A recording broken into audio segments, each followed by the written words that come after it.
Good morning. So we have a fun treat for you today for Zoo View. If you didn't notice, there's a giant python in the grass here at the Kansas City Zoo. This is Louise. She's a Burmese python, and Kaylee from the zoo is here for Zoo View today to tell us a little bit about her. So thanks for joining us. First off, tell us about Louise. She kind of likes to stretch, I would say stretch her legs out, but stretch her body out here in the grass every once in a while, right? She does. This is Louise, our Burmese python. She is 15 years old this year, and she's about 14 and a half feet long. She's 105 pounds, so she's a big lady. And she does enjoy coming out here to get some natural sunlight. We bring her out here so that she gets natural vitamin D. It's really important for reptiles to get that. Just like we need vitamin D, animals need that as well. So, and there's no substitute for natural sunlight. So we definitely like to bring her out here, soak that up, and then we also do like to get her some external exercise so that she can, enjoy the feel of the grass. It's also great for enrichment for her so that she can feel things, like grass and experience wind and smells and all of that kind of thing. So she seems to really enjoy being out here. It's nice to get her out of the enclosure every once in a while and yes, just kind of hang out. We see people here at the zoo starting to watch some onlookers here. This has got to be kind of a neat show for the public too when you guys bring her out. Yes, it's definitely not in the average person's daily life. It's not normal to stumble upon a bright yellow Burmese python hanging out outside. So we like to have our other keepers and other staff out talking to the public and educating them about what we're doing as well.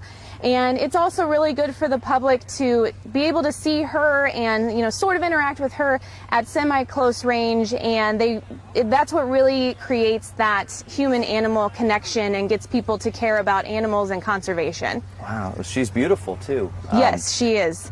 The best part about being on for Zoo View is that we actually get to take your questions since we're live on Facebook right now. We've got a couple coming in. Kaylee Aniston says, I read that Burmese pythons are one of the biggest snakes on the planet. How big did they get?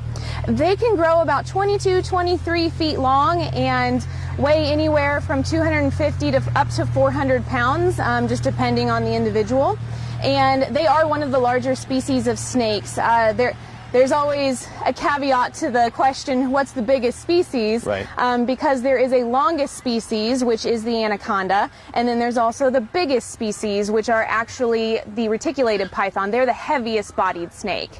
So whenever we get that question, we like to let people know that there are two different kinds, the longest and the heaviest. So there's a lot of size here, so I imagine there's a big diet to back that up. What does Louise eat? She gets a 5-pound rabbit every 3 weeks. She gets a larger meal less often because since she's really at her pretty much adult size, she doesn't need to eat as frequently. And because snakes have a slow metabolism and they don't burn a lot of calories, they don't need to eat as frequently. We need to eat constantly throughout the day. We have a very high metabolism compared to reptiles. Okay, so it just takes a little bit longer for them. Mindy asks, how do pythons eat? Do they bite or strangle their prey, or how do they do it? They are constrictors. Okay. And so what she would do in the wild is she would be hunting a prey animal and she would be stalking it, and then she would grab it and constrict around it until it stopped breathing, and then she would consume it whole. Wow, okay. There's a question here, and it's an interesting one. It's coming from Kim. Is there a difference in the lifespan for being out in the wild or in captivity? Generally, yes, because in the wild you have things like predation, illness, things like that. And here at the zoo, we take great care of all of our animals. They have access to world-class vet care. And so any ailment that she would be experiencing, we've got a veterinarian, full-time vet staff here at the zoo. And so any kind of issue she's going to have, we're going to be able to take care of. And then obviously she also doesn't have any predators here at the zoo. So her lifespan can be up to 24, 25 years. So she's 15 this year, and so she's got quite a bit of time left. Nice. Hey, sweetie. Kelly is asking, do they only eat live food?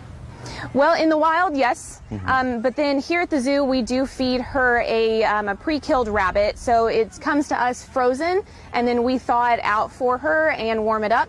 So then she, because obviously we don't want the snakes to eat frozen food. That's not good for their insides. Just like when you accidentally swallow an ice cube, it's very painful. For them, if they were to consume a frozen product, it would be quite painful. You see the muscles and just the They are The very, girth there, very I mean, strong. very strong. Yes. Whenever we weigh her, we put her around us, and you can feel her, gripping on and holding on. She doesn't have arms and legs, like a dog would when you hug your dog, and they just kind of hang out with you.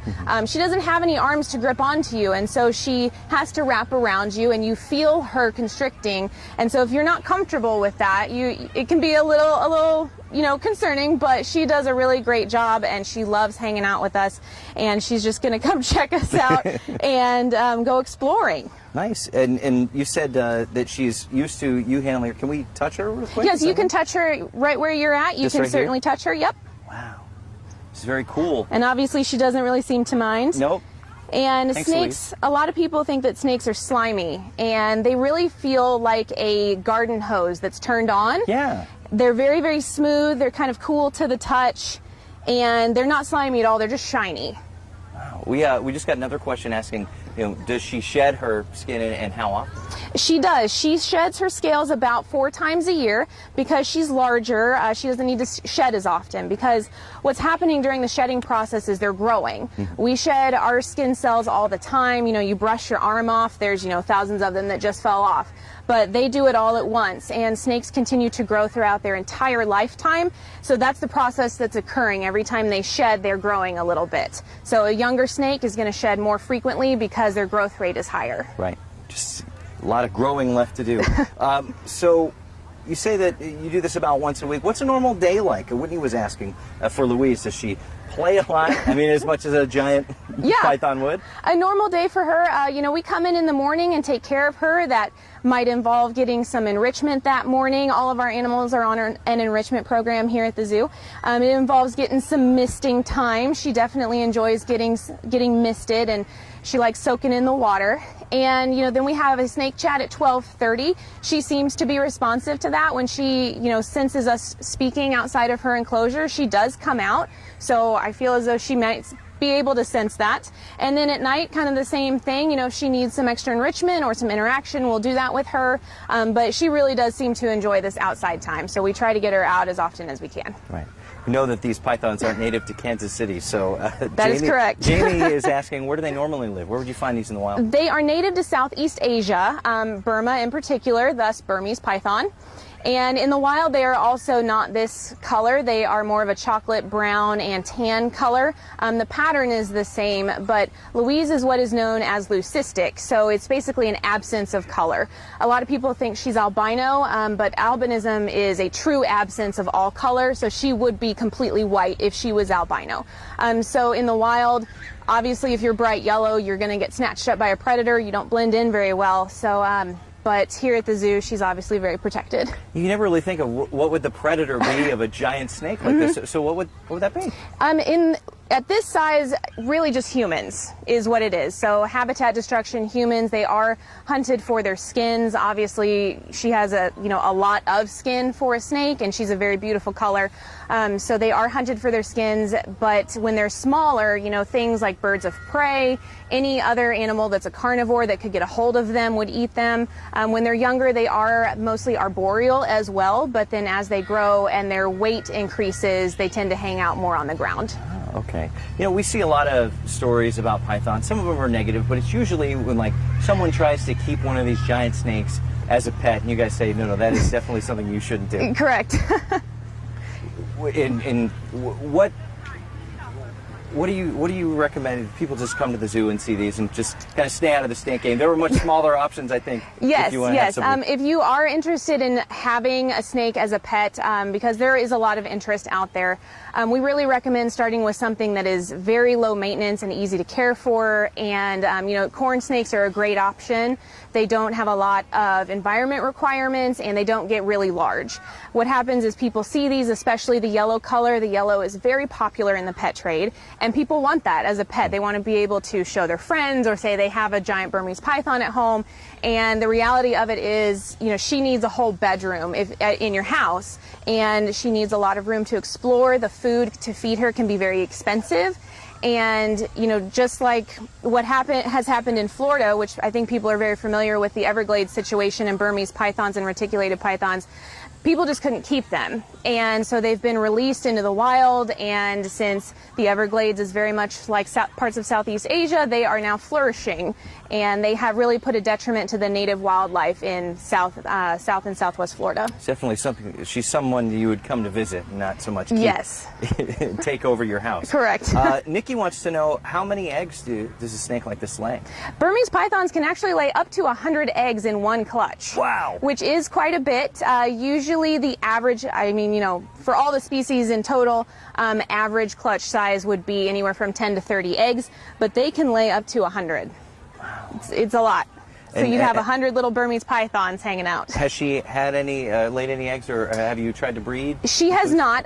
She's not recommended for breeding, and she's not part of an SSP program, so we don't breed her. And sometimes some of our female snakes will lay eggs, just kind of out of nowhere in the springtime when it is breeding season, but she hasn't done that, so she's just living life at the zoo. Just staring at us. Hey, Louise. James has an interesting question talking about Florida. How does that work with alligators, and do they attack each other? How does that work? I'm sure that lots of people have seen photos of Burmese pythons eating, you know, like 12-foot alligators, and they would definitely try to eat a small alligator. And, you know, alligators, they're kind of opportunistic carnivores. They would definitely try to eat, you know, a Burmese python or another snake they could get their hands on, because they are both predatory carnivores. You know, they will, you know, tussle every once in a while, but the important part about if you see Burmese pythons in Florida is you need to report it to U.S. Fish and Wildlife so that they can come and handle that situation. Right, let them take care of it. Yep. Anne-Marie wants to know, how long has Louise been here at the Kansas City Zoo? She's been here since 2004. Wow. Yep, she was a donation, and we have had her since then. Nice. So she is a veteran here at the zoo for Yeah, now. she is seasoned. Jordan wants to know, is she the only python here? She is not. She's the only Burmese python that we have, but we also have a carpet python and a ball python as well. Okay. And it was interesting, you said, you know, everybody thinks, oh, this is an albino, like you said, but there are subtle differences, and in the wild, like you said, camouflage-wise, this wouldn't fly. Correct, yeah. She would definitely stick out like a sore thumb and be snatched up right away because of this coloration. Mm-hmm. We talk about eggs. I know that she's not having any little young ones, but Emmy was asking, how long do those eggs take to hatch? Like, what's the gestation period, I guess, for It is 2 to 3 months. Okay. So, and a lot of that, I know that sounds kind of nondescript, but with a lot of reptiles, it really depends on the temperature, dictates the incubation time. And so 2 to 3 months is typically their incubation period. And you can kind of relate it back to a native species that we have, red-eared sliders, which are a type of turtle. Their incubation time is anywhere from 50 to 90 days, depending on the temperature. So it's been quite warm this summer, so it would be more on the 50 to 60 day range, whereas if it was a cooler summer, it'd be higher up to that 90-day range. Oh, okay. We see her sliding around the grass here, kind of stretching out. Anna wants to know, how fast is she? And I mean, I bet the answer is not entirely fast. Like, she's fairly slow lumbering. She's no cheetah. But she can be quite speedy when she needs to be. But her moving at this pace is definitely a sign that she's relaxed and she's just exploring. Also the fact that she's just hanging out in kind of one spot. She's very relaxed and just enjoying the sunshine.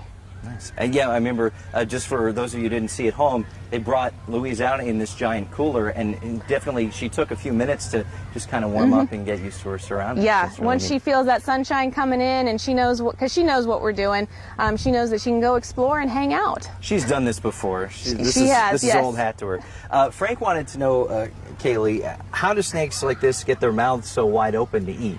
Well, their jaw isn't fixed. So our jaw, you know, right here, we've got a hinge right here and we can't move it. So in snakes, they don't have that. And they have the skin right here on the sides of their mouth is extremely stretchy and very elastic.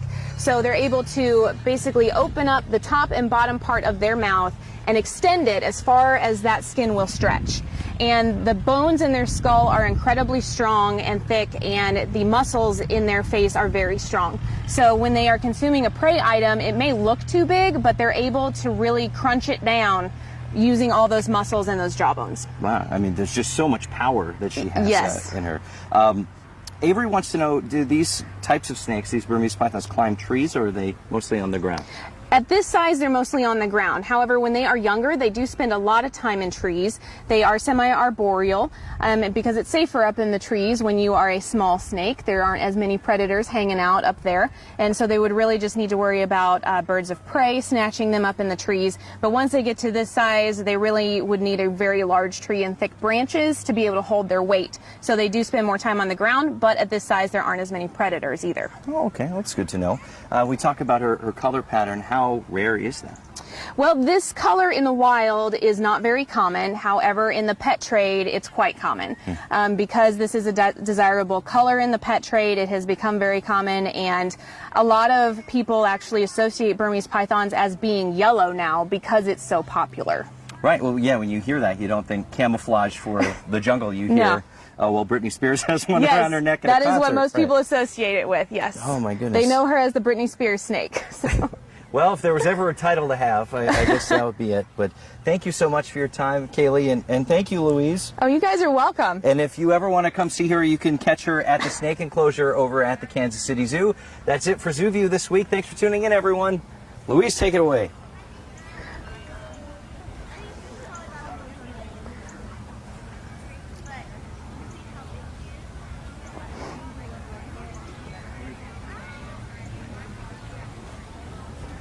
Yeah, we can bring a camp. Okay.